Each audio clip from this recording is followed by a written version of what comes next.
ఈ వీడియోలో మనం ఏపీ డిపార్ట్మెంటల్ టెస్ట్‌కు సంబంధించిన వివరాలు తెలుసుకుందాం. ఏపీపీఎస్సీ వారు ప్రతి సంవత్సరానికి 2 సార్లు ఈ డిపార్ట్మెంటల్ టెస్ట్‌లను నిర్వహించడం జరుగుతుంది. అవి మే సెషన్ అలాగే నవంబర్ సెషన్.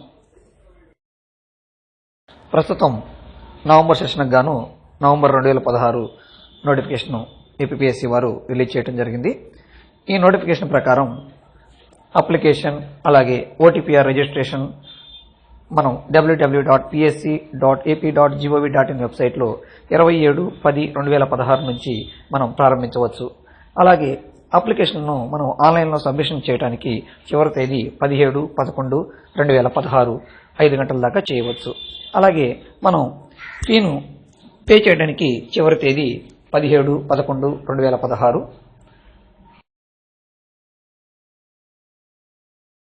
పరీక్ష తేదీలు: జీఓటీ పేపర్ 1 కోడ్ 88 10/12/2016 ఉదయం 9 గంటల నుంచి 11 గంటల వరకు జరుగును. అలాగే జీఓటీ పేపర్ 2 కోడ్ 97 10/12/2016 మధ్యాహ్నం 2 గంటల నుండి 4 గంటల వరకు జరుగును.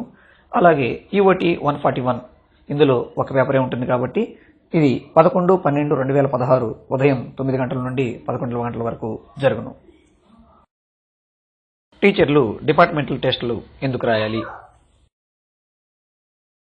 ఎస్జిటి లేదా ఎస్జిటికు సమానమైన కేడర్లో ఉన్నవారు SPP2 అనగా 24 సంవత్సరాల స్కేల్ పొందడానికి డిగ్రీ మరియు బీఈడి విద్యార్హతలతో పాటు ఈఓటీ మరియు జీఓటీ పరీక్షలు తప్పనిసరిగా పాస్ అయి ఉండాల్సి ఉంటుంది.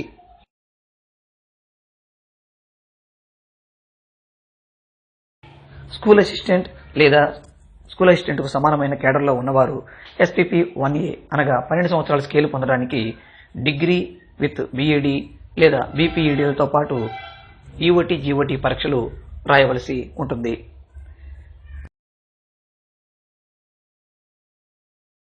డిపార్ట్మెంటల్ టెస్టులలో టీచర్లు రాయవలసిన టెస్టులు ముఖ్యంగా ఇవి 2 రకాలుగా ఉన్నాయి. ఫస్ట్ది DT for gazetted officers of education department, దీన్ని జీఓటీ అంటారు.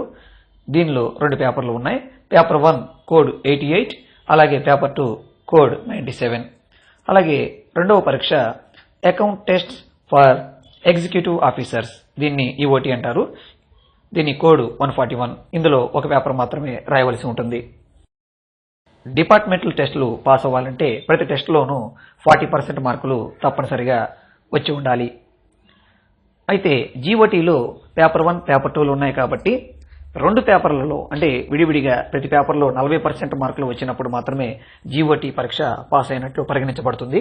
ఇందులో ఏ ఒక్కటి 40% మార్కులు తెచ్చుకోకపోయినా జీఓటీ పరీక్ష ఫెయిల్ అయినట్టే. సిలబస్: జీఓటీ పేపర్ 1 కోడ్ 88కి సంబంధించి inspection code, the grant in aid code, అలాగే elementary school rules, PF rules for non pensionable services, వీటితో పాటుగా వర్తమానాంశాలు, అలాగే అపోజ్, అలాగే న్యూ ఎస్ఎస్సి స్కీమ్స్ నుంచి మనం ప్రిపేర్ అవ్వాల్సి ఉంటుంది. GOT paper 2 code 98(7) syllabus: new SSC schemes, AP Panchayati Raj act 1994, AP education service rules, AP CCA rules, oppose, అలాగే AP మండల ప్రజా పరిషత్ యాక్ట్, వీటితో పాటు వర్తమాన అంశాలు కూడా మనం ప్రిపేర్ అవ్వాల్సి ఉంటుంది.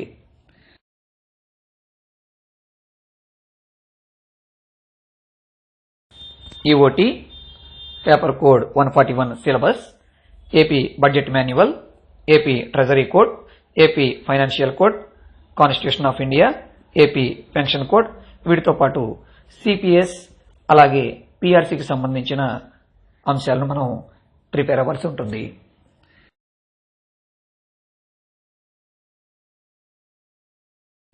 మే 2016 సెషన్ నుండి డిపార్ట్మెంటల్ టెస్టుల పరీక్షలను కేవలం ఆన్లైన్లో మాత్రమే నిర్వహిస్తున్నారు. ఎగ్జామ్ ఫీజు వివరాలు: ప్రతి పేపర్కు 200 చొప్పున ఎగ్జామ్ ఫీజును చెల్లించవలసి ఉంటుంది. అంటే 3 పేపర్లకు గాను 3 600 రూపాయలు ఎగ్జామ్ ఫీజు మనం చెల్లించవలసి ఉంటుంది.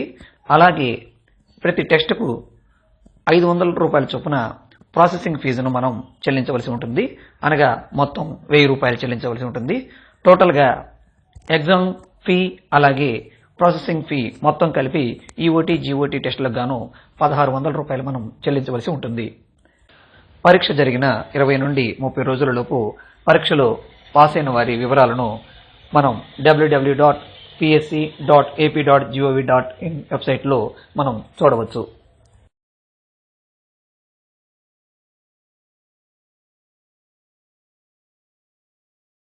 డిపార్ట్మెంట్ టెస్టులు పాస్ అయిన తర్వాత ఈ వివరాలను మనం ఎస్ఆర్లో ఎలా ఎంట్రీ చేసుకోవాలి? గతంలో పాస్ అయిన అభ్యర్థుల యొక్క వివరాలను తెలుపుతూ పిఎస్సి వారు గజెట్లను విడుదల చేసేవారు. ప్రస్తుతం గజెట్లను విడుదల చేయటం లేదు.